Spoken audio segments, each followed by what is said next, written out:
Cyril Ferraud stupéfait. Joël explose un record, l'émission suspendue en plein direct. Tout le monde veut prendre sa place.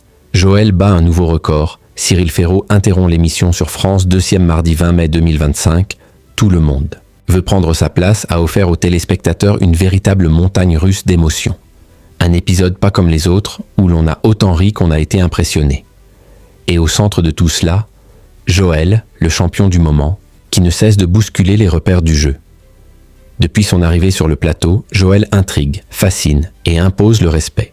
Calme, posé, toujours souriant, il enchaîne les victoires comme si c'était naturel. Pourtant, chaque jour, la pression est un peu plus forte. Et ce jour-là, un nouveau cap a été franchi.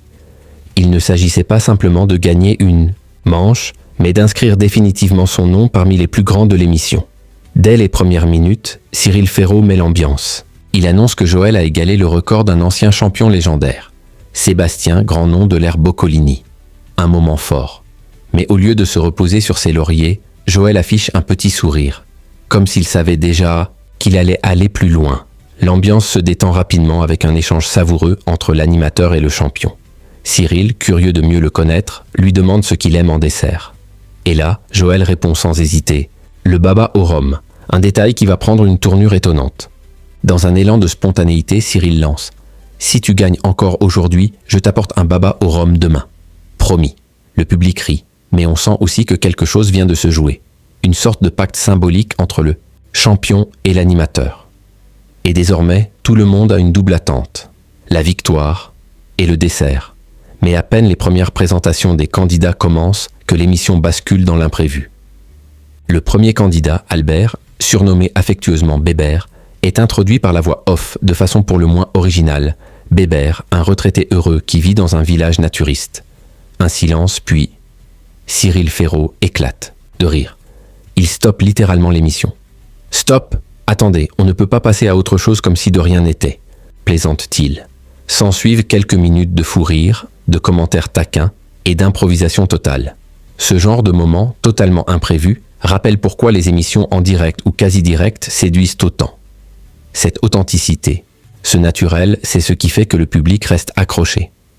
Parmi les autres candidats du jour, un visage ne passe pas inaperçu. Émilie. Elle avait déjà marqué les esprits quelques mois plus tôt dans le Big Deal avec Vincent Lagaffe, un moment devenu viral. Sa danse sur Magic in the Air de Magic System avait fait exploser les vues sur les réseaux sociaux. Cette fois, elle est de retour, plus déterminée que jamais. Et tout le monde se demande si elle va reproduire un show ou si elle viendra chercher la place du champion. Le jeu reprend son cours, mais les tensions montent. À chaque question, on sent que Joël est concentré, presque en méditation. Il ne répond pas à la légère. Il analyse, réfléchit et vise juste. À la fin de la première manche, Clément sort du lot.